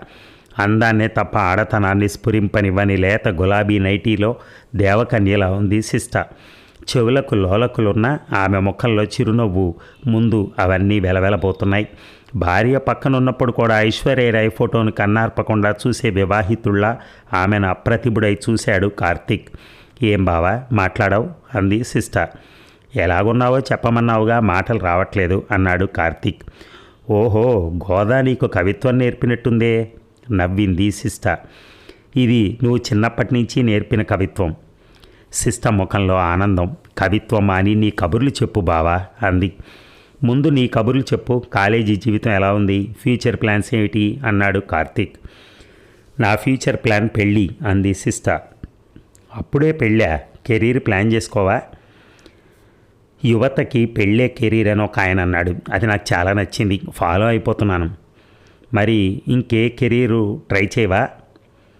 ఎందుకు చేయను, మిగతా కెరీర్లు సప్లిమెంటరీ, వాటిని ఇద్దరం కలిసి జంటగా పర్స్యూ చేస్తాం, చాలా థ్రిల్లింగ్గా ఉంటుంది అంది సిస్టర్. ఆమె గొంతులో ఎక్సైట్మెంట్.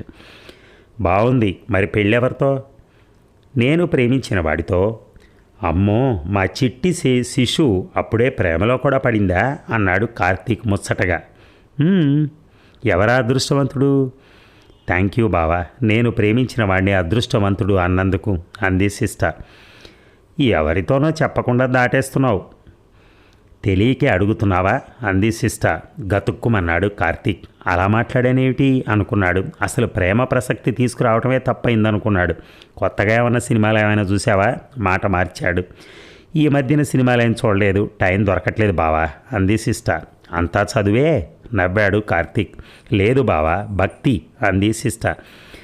ఏంటి శిశు, మరీ అమ్మమ్మలా మాట్లాడుతున్నావు మందలించాడు కార్తీక్.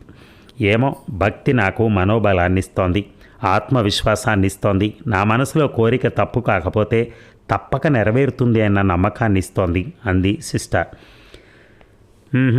నీ మనసులోని కోరిక ఏమిటి అని అడగలేదు కార్తీక్. మళ్ళీ టాపిక్ ఇబ్బందిగా పరిణమిస్తుందని అతడికి భయం.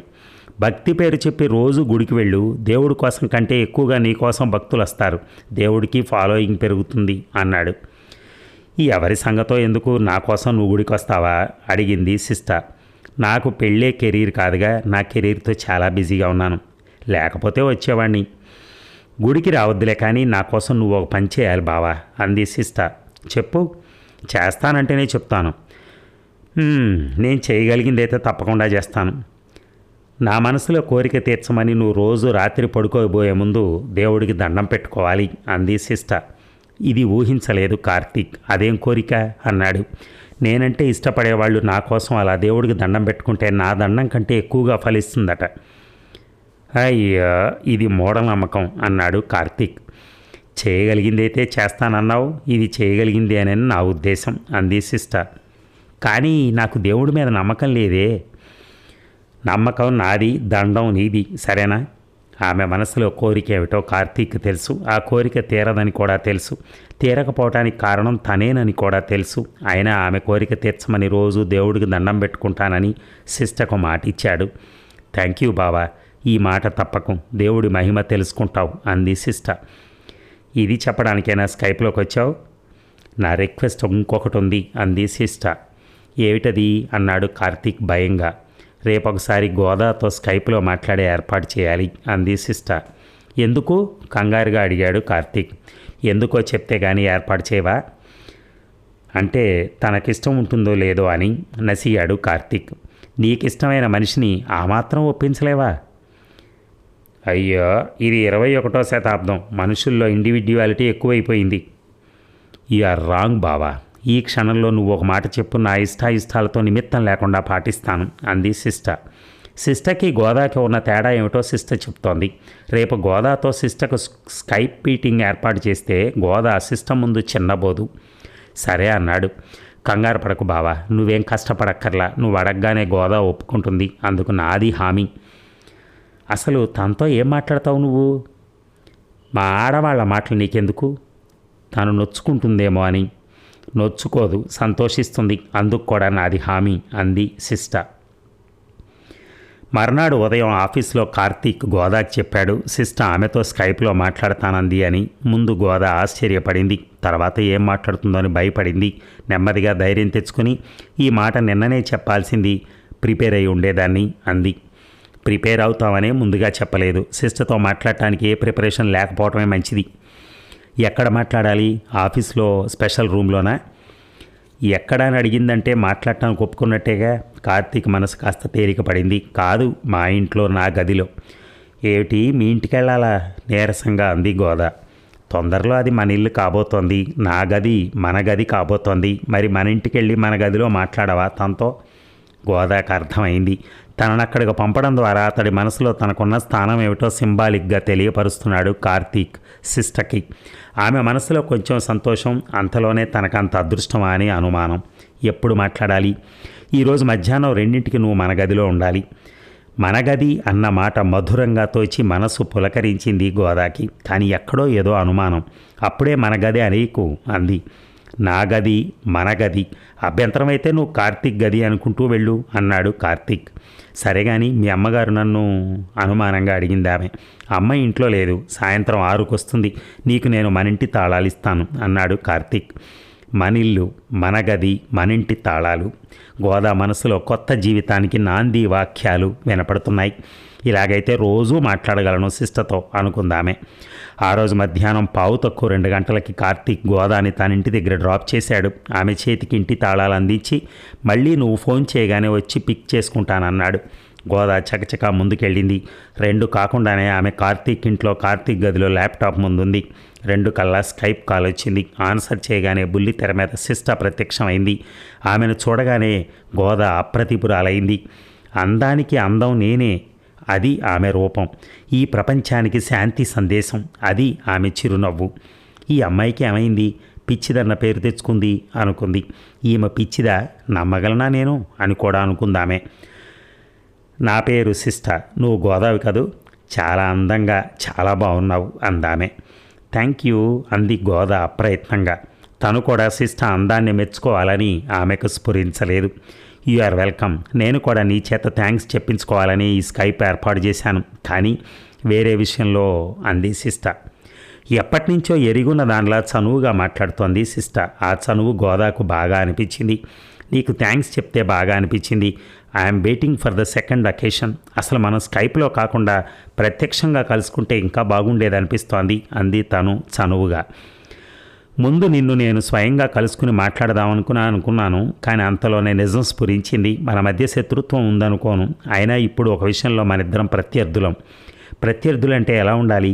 మనసులో మర్మం ఉన్నా పైకి నవ్వాలి. పక్కనే ఉన్నట్టు అనిపిస్తూ మాటల్లో ఆత్మీయత కురిపించిన ఆత్మీయత స్పర్శకు దూరంగా ఉండాలి. అందుకు స్కైప్కు మించిన సాధనం ఏముంది అంది సిస్ట. అయ్యో, అలా ఎందుకు అనుకుంటున్నావు? నేను నిన్ను ప్రత్యర్థిగా భావించడం లేదు, నిజంగా స్నేహభావంతో మాట్లాడటానికి వచ్చాను అంది గోద. కానీ కార్తీక్ని నువ్వు పెళ్లి చేసుకోవాలనుకుంటున్నావు, నేను పెళ్లి చేసుకోవాలనుకుంటున్నాను. మన మధ్య స్నేహం ఉన్నా దానికి స్పర్శ ఉండదు, స్కైప్లో లాగే నవ్వింది సిస్ట. చిన్న సవరణ. ఈ పెళ్లి విషయంలో నిర్ణయం కార్తీక్ది. తన నిర్ణయం అయిపోయింది. ఇక మీదట నేను కార్తీక్ కలిపి మాకు నువ్వు స్నేహితురాలివి అంది గోద. పెళ్ళి ఇంకా అవ్వలేదు. క్రికెట్ పోటీలో చివరి బంతి విసిరేదాకా గెలుపు ఎవరిదో చెప్పలేమంటారు. పెళ్లి విషయంలోనూ అంతే దృఢంగా అంది సిస్ట. గోదాకి గుండె గుబేల్ మంది. పేదరికంలో పుట్టి పెరిగిన తనను వెతుక్కుంటూ వచ్చి ప్రేమించి పెళ్లి చేసుకుంటానన్నాడు కార్తీక్. అది తనకు గొప్ప వరంలా అనిపించింది. తనిప్పుడు కార్తీక్తో భావి జీవితం గురించి ఎన్నో కలలు కంటోంది. కానీ కార్తీక్ తరపు నుంచి ఇప్పటికే అతడి తల్లి, ఇప్పుడిప్పుడే అతడి మరదలు ఈ కలల్ని భగ్నం చేసే ప్రయత్నంలో ఉన్నారు. వాళ్ళ మాటలు మృదువైన సితారు తీగల్ని కదిలించగా వెలువడిన స్వరాలు కానీ తనకు సమర శంఖాల్లాగా వినిపిస్తున్నాయి.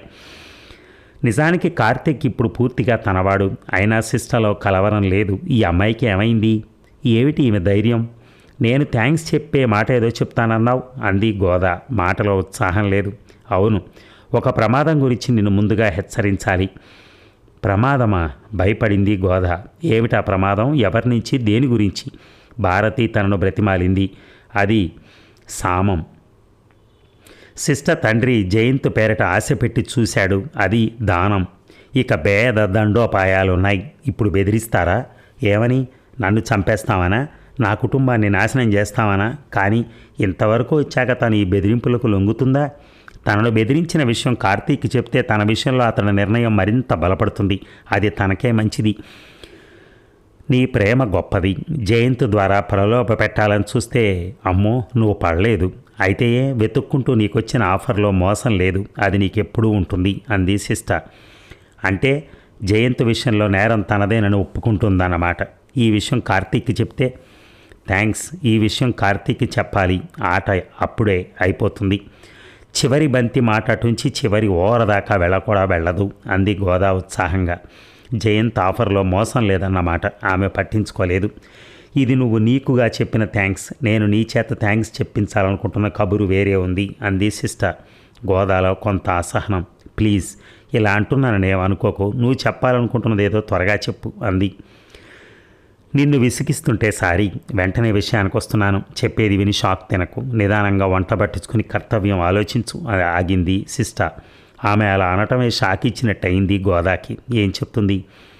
1-2 రోజుల్లో నీ మీద అత్యాచారం జరిగే ఏర్పాట్లు అవుతున్నాయి అంది సిస్టర్ చాలా మామూలు విషయం చెప్తున్నంత తాపీగా.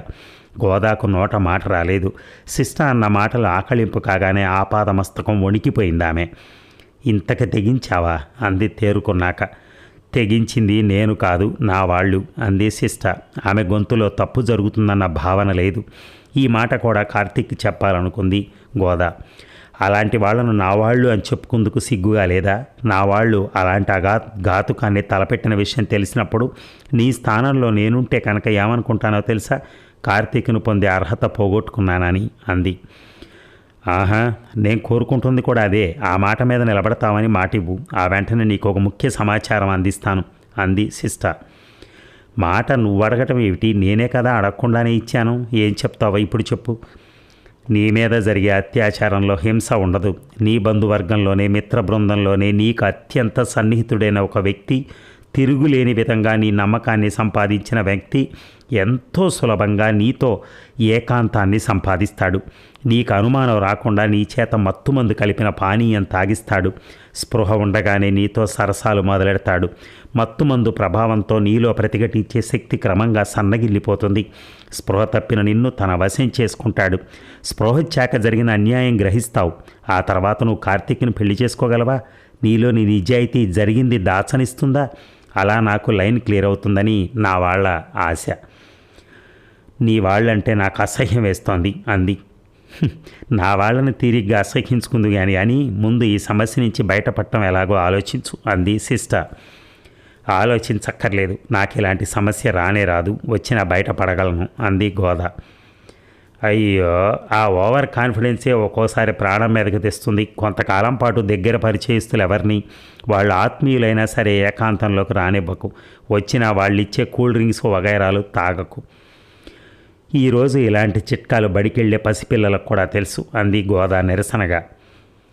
అన్నీ తెలుసు అనుకోకు, ఎన్ని తెలిసినా ఆడపిల్లకి ఇబ్బందులు తప్పటం లేదు ఈ రోజుల్లో. అందుకు కారణం తెలుసా? మంచితనం. తనను చంపిన వాడిని శిక్షించద్దని కోరే మహాత్ముల అంశ చాలామంది ఆడవాళ్లలో ఉంటుంది. అదే వారికి శాపం అవుతూ ఉంటుంది అంది సిస్టర్. నాకు సలహా ఇచ్చే బదులు ఆ చెప్పేదేదో నీ వాళ్ళకి చెప్పచ్చుగా, వ్యవహారం నాదాకా రాదు అంది గోద. ఏమని చెప్పాలి? వాళ్ళని అసహించుకుంటున్నానన్నా? మనకు అపకారం చేసిన వాళ్ళనే శిక్షించలేని మనమే ప్రాణంగా బ్రతికే వాళ్ళని ఏమనగలం? కొన్ని విషయాలు అంతే, అందుకే నిన్ను హెచ్చరిస్తున్నాను. అడుసు తొక్కడం, కాళ్ళు కడగటం అంది గోద ఎగతాళిగా. నువ్వేమైనా అనుకో, ముందు నేను అడిగేదానికి చెప్పు. నీకు కరాటే వచ్చా? ఏకాంతంలో నీ మీద దాడి చేసేవాడిని మట్టి కరిపించే ఉపాయాలు ఇంకేమైనా నీకు తెలుసా అని అడిగింది సిస్టర్. గోద ఆశ్చర్యంగా, ఆర్ యూ సీరియస్ అంది. I am dam serious. ముందు నేను అడిగిన దానికి చెప్పు. అయితే నీకు కరాటే వచ్చా అది చెప్పు అంది గోద. వచ్చు అంది సిస్టర్. నాకు రాదు. రాకపోతే ఒక పని చెయ్యి, అవతల వ్యక్తి మీద నీకు అనుమానం రాగానే అతడి చేతి మీద గట్టిగా కరిచేయి అంది సిస్టర్. ఎందుకు అంది. ఒకటి, నీకు ఇష్టం లేదని ఆ వ్యక్తికి ఖచ్చితంగా తెలుస్తుంది. రెండు, ఆ వ్యక్తి అప్రయత్నంగా పెద్ద కేక పెడతాడు. చుట్టుపక్కల ఎవరైనా ఉంటే వస్తారు, ఏకాంతం భగ్నం అవుతుంది. లేదు, నీకు పారిపోయే అవకాశం వస్తుంది. మూడు, నువ్వు కావాలనుకుంటే ఏం జరిగిందో చెప్పకుండా దాచి ఆ మనిషి అప్రతిష్ట పాలు కాకుండా కాపాడచ్చు. ఎందుకు అలాంటి వాడిని కాపాడటం? చిరాగ్గా అంది గోద. నాకు 6 ఏళ్లప్పుడు మా ఇంట్లో పని మనిషి బీరువాల నుంచి డబ్బు తీస్తుండడం చూశాను. దగ్గరలో ఎవరూ లేరు. వెంటనే అనాలోచితంగా దాన్ని కరిచేశాను. ఎక్కడున్న వాళ్ళు అక్కడికి వచ్చారు. దొంగను తెలిస్తే దాన్ని పనిలోంచి తీసేస్తారు, పోలీసులకు కూడా అప్పగించవచ్చు. అందుకని నేను ఎందుకు కరిచానో ఎవరికీ చెప్పలేదు. కరవాలనిపించి కరిచాను అన్నాను. నన్ను పిచ్చిది అన్నారు. ఆ తర్వాత నాకు 10 ఏళ్ళు వచ్చేదాకా ఇంట్లో బడిలో కాస్త ఏకాంతం దొరికినప్పుడు కొందరు మగాళ్ళు నా ఒళ్ళు తడిమిన సంఘటనలు జరిగాయి. వాళ్ళలో టీనేజర్స్ నుంచి టీచర్స్ నుంచి తలలు పండిన వాళ్ళ దాకా ఉన్నారు. వాళ్ళ పరువు పోకుండా నన్ను నేను రక్షించుకుందుకు ఈ కరిచే టెక్నిక్ ఉపయోగించాను. నాకు పిచ్చిదన్న పేరు స్థిరపడి చివరికి మా నాన్న నన్ను సైకియాట్రిస్ట్ దగ్గరికి తీసుకెళ్ళాడు. ఆయన నా చేత నిజం చెప్పించడానికి ప్రయత్నించాడు. కానీ నాకు తెలిసిన వాళ్ళు పరువు గురించి నాకున్న తాపత్రయం నాలో చాలా బలంగా ఉంది. అయినా ఆయన తన అనుభవంతో కొంతవరకు అర్థం చేసుకున్నట్టున్నాడు. ఆత్మరక్షణకు కరాటే నేర్చుకోమని సలహా ఇచ్చాడు. నేర్చుకున్నాను, ఉపయోగించాను. చాటుగా సమస్యల్ని పరిష్కరించాను తప్ప ఇంతవరకు ఏ మగాడి అఘాయిత్యాన్ని బహిర్గతం కానివ్వలేదు. ఎందుకంటే మన సమాజం ఆడపిల్ల ప్రతిఘటనని, ప్రతిచర్యను స్వీకరించి భరించే స్థాయికి చేరుకోలేదు. ఆగింది సిస్టర్. గోద తెల్లబోయింది. ఆడపిల్లకు బాల్యం ఉండదా? 10 ఏళ్ల వయసు లోపలే ఆడపిల్ల ఆడతనానికి వేధింపులా? అది పెద్దింట్లో. నమ్మశక్యంగాక ఆ మాటే అడిగింది గోద. విశ్వవిఖ్యాతిగాంచిన సితార విద్వాంసుడు పండిట్ రవిశంకర్ అంతటి వాడి కుమార్తె అనౌష్కకే బాల్యంలో తప్పలేదు ఈ వేధింపులు. అది మన సమాజం. తల్లిదండ్రులకు నమ్మకస్తుడైన మిత్రుడు తనను కొన్నేళ్లపాటు అలా వేధిస్తే ఏం చేయాలో తెలియక బాలికగా అనౌష్క పడిన మనోవ్యధ హృదయాలను కలిచివేస్తుంది. ఆడ మనసుకున్న మంచితనాన్ని ఇలా ఎందరో అవకాశంగా తీసుకుంటున్నారు. నేను కూడా పిచ్చిది అన్న బిరుదును సంపాదించి సంతోషంగా స్వీకరించాను. అందుకే చెప్తున్నాను, ఆ వ్యక్తి వయసులో నీకంటే చిన్నవాడైనా పెద్దవాడైనా కావచ్చు, మీ వాళ్ళకు బాగా సన్నిహితుడైనా కావచ్చు, నువ్వు మాత్రం సంకోచించి మొహమాట పడకు. నేను చెప్పిన టెక్నిక్ అదే, కరవటం ఉపయోగించు. అతగాడు మళ్ళీ మీ వాళ్ళకు మొహం చూపించలేడు. గోదాకి ఇది ఊహించని విషయం. తల్లిదండ్రులు ఆమె పిచ్చిది అనుకున్నారు. కార్తీక్ ఆమెను పిచ్చిది అనుకున్నాడు. ఆమె పిచ్చితనం వెనక ఈ కథ తెలిస్తే, ఆమెతో పోలిస్తే పేదింట్లో పెరిగిన తన బ్రతికే నయం. ఇంతకీ ఇదంతా నువ్వు నాకెందుకు చెప్పినట్టు అంది గోద. ఆడపిల్లగా వేధింపులు భరించిందాన్ని కాబట్టి చిన్నప్పుడే నాలో మహిళల కోసం ఏమైనా చేయాలన్న ఆశయం ఊపిరి పోసుకుంది. అయితే ఏం చేసినా అజ్ఞాతంగానే చేస్తున్నాను. పిచ్చిది అన్న బిరుదును మోస్తున్నాను. నేనేమిటో అన్న నిజం బయటపడితే ముందుగా నా మనుగడ నాకే భారం అవుతుంది. అది మానసికంగా నా బలహీనత. అందుకే పెళ్ళయ్యాక బావతో నా ఆశయం పంచుకుని తన ఆసరాతో మహిళా సంక్షేమానికి ఒక బృహత్తర పథకం రూపొందించాలనుకున్నాను. తనవి నావి ఒకే రకం ఆలోచనలు. మేమిద్దరం కలిస్తే ఏమైనా సాధించగలమని నా నమ్మకం. నా దురదృష్టం కొద్దీ 10 ఏళ్ల వయసు నుంచి నాకు బావకి మధ్య దూరం పెరిగింది. నాకు 14 ఏళ్ళు వచ్చేసరికి మా 2 కుటుంబాలకి సంబంధాలు ఇంచుమించుగా పుట్టుక్కుమన్నాయి. కానీ నాలో ఏదో ఆశ, నా ప్రేమ బలమో ఆశయం బలమో మా ఇద్దరిని ఒకటి చేస్తుందని నా వైపు నుంచి నా ప్రయత్నాలు కూడా చేస్తున్నాను. మా వాళ్ళు కూడా నా కోసం ఏవో ప్రయత్నాలు చేయటం సంతోషమే. కానీ ఏ మహిళా సంక్షేమం నా ఆశయమో ఆ ఆశయానికే దెబ్బ తగిలితే తట్టుకోలేకపోయాను.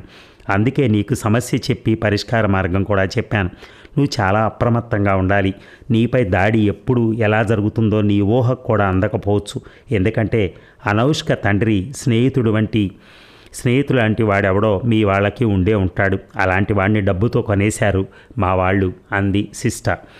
థ్యాంక్స్ సిస్టర్, థ్యాంక్స్ చెప్పే విషయం చెప్తావని నువ్వు అంటే నిజంగానే ఇంత గొప్ప సమాచారం అందిస్తావనుకోలేదు, అంది గోద. నేను చెప్పటం అయిపోయింది, ఇక నీ జాగ్రత్తలో నువ్వు ఉండాలి, అంది సిస్టర్. అలాగే ఉంటాను, కానీ నీ చేత థ్యాంక్స్ చెప్పించుకునే మాట నేను కూడా ఒకటి చెప్తాను, అంది గోద. ఏమిటది, అంది సిస్టర్ ఆశ్చర్యంగా. నీ ఆశయ సాధనకి నేను కార్తీక్ జంటగా సాయపడతాం, అంది గోద. సిస్టర్ మొహం అదోలా అయిపోయింది. కార్తీక్ దక్కకపోతే నాకు ఆశయాలు అనేవి ఉంటాయి అనుకోను, అంది సిస్టర్.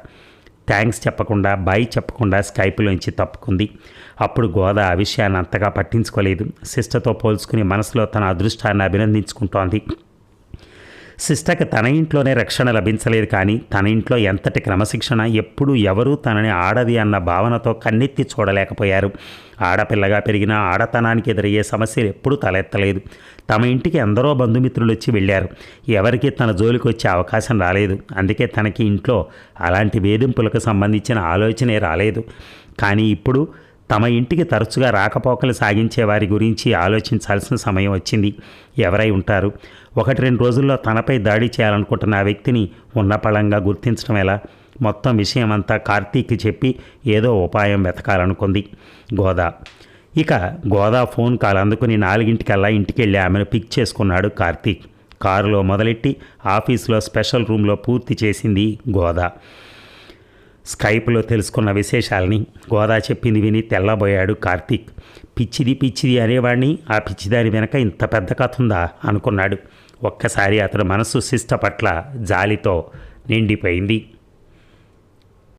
సిస్టర్ను చూస్తే జాలేస్తోంది. తను నిన్ను ప్రాణప్రదంగా ప్రేమించింది. నువ్వు దక్కకపోతే బాగా అప్సెట్ అయ్యేలా ఉంది. మన పెళ్ళయ్యాక మనం ఆమెను మామూలు మనిషి చేయడానికి ప్రత్యేక శ్రద్ధ తీసుకోవాలి, అంది గోద. కార్తీక్ ఆ మాటలు వినలేదు. అనేక మార్లు సిస్టర్ తనతో ఏవో విశేషాలు పంచుకోవాలని తాపత్రయపట్టం గుర్తుకొస్తోంది. తన మంచితనానికి పిచ్చితనంగా ముద్ర వేయించుకున్న ఆమెను నిజంగానే పిచ్చిదానిగా లెక్క కట్టేసి పక్కన పెట్టేసి ఎంత నిరుత్సాహపరిచాడో. చిన్నప్పటి నుంచి ఆమెకు చేదోడు వాదోడుగా ఉంటే ఎంత బాగుండేదో. మాట్లాడవేం కార్తీక్, అంది గోద. ఏం మాట్లాడను? సిస్టర్ మనకు అన్నీ నిజాలే చెప్పిందా, లేక ఇందులో ఏదైనా నాటకం ఉందా, అన్నాడు కార్తీక్. లేదు కార్తీక్, నాకు తను నాటకాలు ఆడే మనిషిలా కనిపించడం లేదు. She's a great human being. తనకు ప్రత్యర్థినైన నాకే ఉప్పందించి నిన్ను తనకు దక్కే అవకాశాన్ని చేజేతులో వదులుకుంటున్న ఆ మానవతామూర్తికి నా వందనాలు, అంది గోద. తను ఉప్పందించింది సరే, ఆ సమాచారాన్ని మనం ఇప్పుడు ఎలా ఉపయోగించుకుంటాం, అన్నాడు కార్తీక్. ఆ విషయం నేను ఆలోచించాను. ఈవేళే మా బాబాయిని పిన్నిని మీ ఇంటికి పెళ్లి మాటలకు పంపిస్తాను. ఎటొచ్చి మీ వాళ్ళ చేత ఫోన్ ద్వారా ఆహ్వానం ఒకటి పంపించు, అంది గోద. అమ్మ ఒప్పుకుంటుందని అనుకోను, కానీ ప్రయత్నిస్తాను, అన్నాడు కార్తీక్. ఇంకా అనుమానాలుంటే కథ ముందుకు నడవదు. ఏం చేస్తావో తెలియదు. ఈరోజే మా బాబాయ్ పిన్ని మీ వాళ్ళని కలవాలి, అంది గోద. అది హెచ్చరికో శాసనమో అభ్యర్థన మాత్రం కాదని కార్తీక్ అర్థమైపోయింది. అతడు వెంటనే తల్లికి ఫోన్ చేశాడు. ఆమెను ఒప్పించడానికి 10 నిమిషాలు పట్టింది. ఈ రాత్రి 8కి మీ వాళ్ళు మా ఇంటికి రావచ్చు, అన్నాడు కార్తీక్ గోదాతో. ఇక పతాక సన్నివేశంలో కార్తీక్ ఇంట్లో ఒక హాల్లో రాత్రి 8 గంటల సమయం. సోఫాలో ఆసీనులై ఉన్నారు. ఒక పక్కన సీతారామయ్య, ప్రభావతి, మరో పక్కన రవికిరణ్, భార్య సుగుణ, కార్తీక్ తండ్రి భారతి. ఒకరినొకరు పరిచయాలు చేసుకుంటూ ఉన్నట్టుండి మా సిస్టర్ చెప్పింది నిజమే, ఈయన ఆ సీతారామయ్య గారే, అంది సుగుణ చటుక్కున. ఆ సీతారామయ్య గారంటే, అంది భారతి కుతూహలంగా. మీరు గవర్నమెంట్ ఆఫీస్లో పనిచేస్తూ సాయంత్రాలు సంగీతాలు పాఠాలు చెప్పేవారు. మా అమ్మాయి సిస్టర్ మీ స్టూడెంట్, గుర్తొచ్చిందా, అంది సుగుణ ఉత్సాహంగా. సీతారామయ్యకి గుర్తొచ్చినట్టు లేదు. ఆలోచనల్లో పడ్డాడు. సుగుణ ఆయన గుర్తు చేయటానికి ప్రయత్నిస్తూ, అప్పుడు అక్కడ ఎన్నాళ్ళో లేరు మీరు. ట్రాన్స్ఫర్ వచ్చి కొన్ని నెలల్లోనే వెళ్ళిపోయారు. కానీ మా సిస్టర్కు పాఠం చెప్పటం ఆ వెళ్ళటానికి చాలా ముందే మానేశారు. ఎందుకో అదోసారి మిమ్మల్ని కరిచింది. మేమంతా ఫీల్ అయ్యాం. ఆ తర్వాత మీరు సంగీతం పాఠాలు మానేశారు. మా సిస్టర్కి మాత్రం మీరు బాగా గుర్తుండిపోయారు. ఎందుకు కరిచానా అని తెగ బాధపడేది. మొన్న ఫ్యామిలీ ఫోటోలో మిమ్మల్ని చూసి టక్కున గుర్తుపట్టేసింది. మీకు సారీ చెప్పమంది. మీరు క్షమించారని తెలిసాక తర్వాత మిమ్మల్ని కలుసుకుంటాను అంది సుగుణ. ఆ తర్వాత వాళ్ళు ఏం మాట్లాడుకున్నారో. సీతారామయ్యని సిస్టర్ చిన్నప్పుడు కరిచిన విషయం మాత్రం కార్తీక్ని చేరింది. కార్తీక్ నుంచి గోదాని చేరింది. గోదా షాక్ తింది. ఆ షాక్లోనే ఒకసారి తన కథమంతా విశ్లేషించుకుంటే ఇంట్లో క్రమశిక్షణ అంతా పిన్నిదేనని, తను బాబాయికి ఏకాంతంగా దొరకకుండా ఉండటానికి అహరహరం కృషి చేసిందని స్ఫురించింది. పిన్ని ఆడపిల్లను కనకపోవటానికి కారణం కూడా అదేనని గ్రహించింది. ఇంతకాలం ఆ విషయం తనకు తెలియలేదంటే అది ప్రభావతి గొప్పతనమేనని గ్రహించాక అటు అనౌష్క శంకర్ మనోవేదన, ఇటు శిష్ట మానసిక స్థితి అర్థమై చిగురుటాకులా వణికిపోయింది గోద. ఎన్నో ఉన్నతాశయాలున్న తన బాబాయ్ ఏకాంతంలో ఆడది కనిపిస్తే వయోభేదాన్ని వావి వరుసలను కూడా మరిచిపోయే భయంకర కామ పిశాచమవుతాడు. అలాంటి వాడి పరువు కాపాడటానికి పిచ్చిదన్న ముద్ర తన మీద వేసుకున్న అపూర్వ మానవి శిష్ట నిన్ను ఏ విధంగా సన్మానించాలో తెలియటం లేదు. కనీసం నీకిచ్చిన మాట నిలబెట్టుకుంటాను అని దృఢంగా నిశ్చయించుకుంది గోద. శిష్టకు తనిచ్చిన మాట గుర్తుంది గోదాకి. నా వాళ్ళు అలాంటి ఘాతుకాన్ని తలపెట్టిన విషయం తెలిసినప్పుడు నీ స్థానంలో మేముంటే కనుక ఏమనుకుంటానో తెలుసా? కార్తీక్ను పొందే అర్హత పోగొట్టుకున్నాను అని. అది గోదా శిష్టకిచ్చిన మాట. ఇక ఉపసంహారంలో అమెరికాలో ఉంటున్న కారుణ్యకు శిష్ట నుంచి మరొక మెయిల్ వచ్చింది. గతంలో మీకు 3 అటాచ్మెంట్లు పంపాను. అందులో షార్ట్ ఫిల్మ్స్ తీయటానికి కొన్ని కథలు, ఆ కథ వెనక కథలు ఇచ్చాను. ఇంకా వాటికి మీ నుంచి సూచనలు రాలేదు. ఈ మెయిల్లో మిగతా మరో కథని 4వ అటాచ్మెంట్గా పంపుతున్నాను. ఇది కూడా చదివి వీలైనంత తొందరగా మీ సూచనలు పంపగోరతాను. ఈ కథ వెనక కథ ఇది. సిస్టర్ను మనసులోంచి చెరిపేసిన కార్తీక్ గోదా అనే ఒక యువతిని ప్రేమించాడు. ఆమె కూడా అతన్ని ప్రేమించింది. కార్తీక్ గోదా ప్రేమలో పడ్డ మరుక్షణం నుంచే సిస్ట గోదా వివరాలు ఆరా తీసింది. ఆమె బాబాయ్ సీతారామయ్యని బాల్యంలో తనపై చొరవ చేయబోయిన సంగీతం టీచర్గా గుర్తు పట్టింది. సిస్టకు తెలుసు అందరూ మంచి ఆడపిల్లల్లాగే గోదా వ్యక్తిత్వం గొప్పదని. ఆ గొప్పదనం మామూలుది కాదు. ఇచ్చిన మాట కోసం ప్రేమను కూడా వదులుకునే అంత అని కూడా తెలుసు. అందుకే తన వాళ్ళు ఆమెపై అత్యాచారం జరిపించవచ్చు అన్న భ్రమను ఆమెలో కలిగించి పెళ్లి మాటలకు త్వరపడేలా చేసింది. శిష్ట అసలు ఉద్దేశం సీతారామయ్య అసలు రూపం గోదాకు తెలియటం. సీతారామయ్యను గుర్తుపట్టిన సూర్ణకు కూడా ఆయన అసలు స్వరూపం బయట పెడుతున్నానని తెలియదు. అంత గుంభనంగా వ్యవహరించింది శిష్ట. వావి వరసలు ఎరుగని ఒక భయంకర కామపిశాచి నుంచి తనను రక్షించటానికి పిన్ని అంతకాలంగా ఎంత శారీరక మానసిక వ్యాధికి గురైందో, ఆ వ్యధకు గురైందో అర్థమైన గోద షాక్లో ఉంది. తేరుకునేందుకు గోదాకు సమయం పడుతుంది. ఆ పైన శిష్ట ఆమెను తప్పక ఆదుకుంటుంది. కార్తీక్కి ప్రేమంటే తెలియదు. శిష్టను ప్రేమించాననుకున్నాడు. శిష్టను మర్చిపోవాల్సి వస్తే గోదాను ప్రేమించాలనుకున్నాడు. గోదా తనని కాదంటే మళ్ళీ శిష్టను ప్రేమించాలనుకున్నాడు. కార్తీక్ చెడ్డవాడు కాదు, చెంచల మనస్కుడు కాదు. మగాడు కావటం వల్ల జీవితాన్ని తేలిగ్గా తీసుకునే అవకాశం ఉన్న సమాజంలో ఉన్నాడు. ప్రభావతి సీతారామయ్య ఔన్నత్యాన్ని కాపాడినట్టు తను అతడి ప్రేమను కాపాడుకోగలనని శిష్ట నమ్మకం. కార్తీక్ను దక్కించుకున్న శిష్ట గోదాకే కాదు మరెందరో మహిళలకు ఆశాజ్యోతి కాగలదు. అయితే గోదా తనను ఎందుకు కాదందో అర్థం కాని కార్తీక్ గోదా అలా ఎందుకు చేసింది, ఆ అమ్మాయికి ఏమైంది అసలు అని మదనపడుతూ ఉంటే పిచ్చిది అంది శిష్ట. అప్పుడు ఆ మాట ఒక గొప్ప ప్రశంసలాగా యోగ్యతా పత్రంలా తోచింది కార్తీక్కి. అదండి మరి సీరియల్. చాలా బాగుందండి, నిజంగా అత్యద్భుతం. చివరి భాగం నేను చదివింది ఇప్పుడు చివరి భాగం. ఈ చివరి భాగం నాకు చాలా చాలా చాలా నచ్చింది నిజంగా. అంత గొప్పవాళ్ళు కూడా ఉంటారా, అసలు అన్ని త్యాగాలు చేయగలుగుతారా ఒక్కొక్కళ్ళ కోసం? నిజంగా అది బంధంలో సాధ్యమేనా? ఈ మధ్యలో అన్నదమ్ముల బంధమే అంత అందంగా లేదు, అక్కా చెల్లెళ్ళ బంధం కూడా అంత అందంగా లేదు, అంత ప్రేమగా అంత దగ్గరతనంగా లేదు. కావాలంటే అమ్మటే విడిపోతున్నారు. అలాంటిది వాళ్ళిద్దరూ ఎవరికెవరూ తెలియకుండా ఇద్దరూ ఎంత త్యాగాలు చేసుకున్నారు, ఎలా ముందుకెళ్ళారు. నిజంగా ఒక సూపర్ డూపర్ కథ అన్నమాట ఇది. Thank you very much. ధన్యవాదాలు.